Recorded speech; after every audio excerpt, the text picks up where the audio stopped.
Porn and the physical consequences. So this is just simply, let's keep it in a box. The physical things that happen to people when they look at pornography. We just talked a lot about physical changes to the brain. So that's one of them. You get your brain rewiring, you get your pathway. It's a physiological thing that's going on there. Now how about this one? This could be another term that sends a little shivers up people's spines and get them a little, ooh, really, did you just say that? I just said under 30 erectile dysfunction. And we might not want to talk to our young boys and young girls about this, but the TV already is. I'm so tired of those Viagra ads that have late 40s, early 50s men with the woman selling this drug that you need to take it to satisfy her. Look at what's up here. In 1945, only 3% of men under 30 had some form of diagnosed erectile dysfunction. 3%. By 1994, that had risen to 7%. So in almost 50 years, we had a 4% increase in men who are under 30 experiencing erectile dysfunction. Go from 94 to 2011, and this is a US military survey. 33% of men under 30 have some form of ED. And guys, this is the reason we bring this up, because all the stuff we talk about for the guys, this is the number one reason men are stopping porn. The number one reason. There is a whole movement of people who are giving up porn, intentionally saying, I don't watch this. And for men, this is the number one reason. Remember lesson 1, key message, porn is fake. It's going to promise you this, and it's going to give you, it promises you you're going to be some stud. It promises you you're going to be some lady killer. It turns you into a...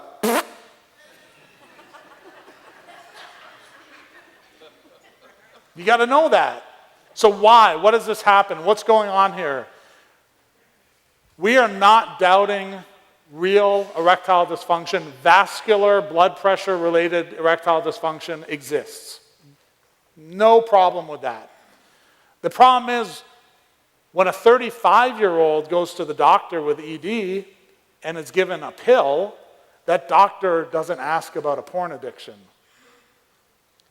And what is called porn-induced erectile dysfunction, it means that you cannot get an erection with a real person, but when you're looking at porn, there it is. So there's nothing wrong in your body or your system. You can get aroused, but because of that dopamine overflood, that oversaturation, that overstimulation, and now you need 5 screens and you need to watch 60 different videos in the time, and that's what it takes to get your sexual arousal going.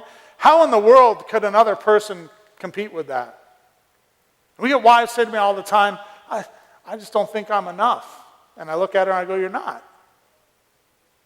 You're not. How could you compete with that if that's what's sexually stimulating your partner?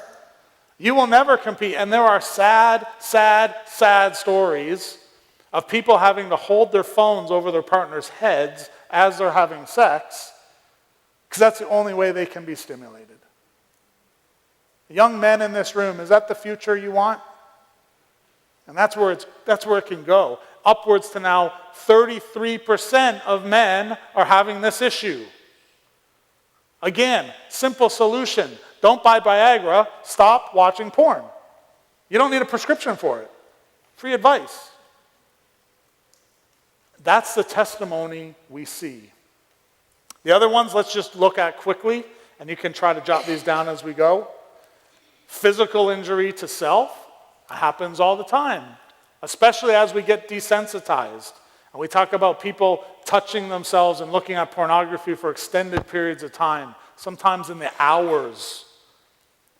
You'll actually physically injure and damage your body, and then you'll physically injure the bodies of the others that you act out on because you're trying to recreate the stuff that you watched, which is fake and you think is real, and you're going to hurt other people in the process. Aggression and violence are real things.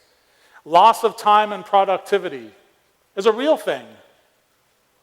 That example of being triggered at school and then just not being able to focus. We bring this to the attention of corporations.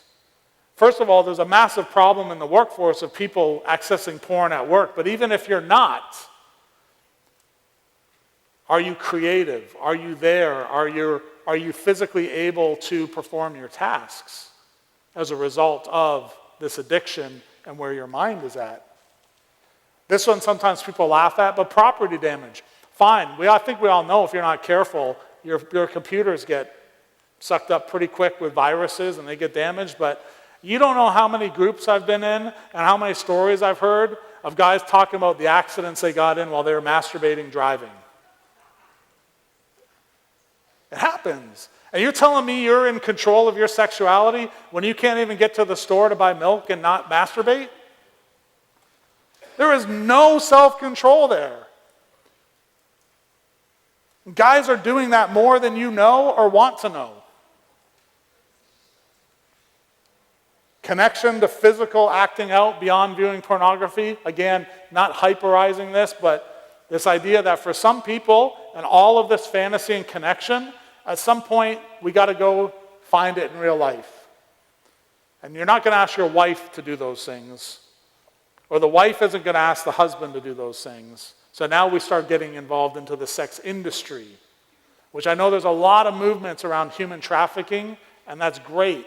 But if we don't have demand for those services, this is why it's connected.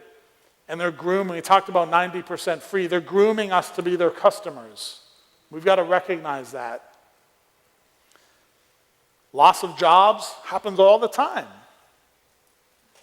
People losing their jobs and their income. Arrest, people being put in jail. Loss of finances. So again, I go back to that question. Somebody says, yeah, porn's safe. Porn doesn't hurt anybody. This is just looking at you. I think it's pretty clear that porn damages you physically, but that's just one part.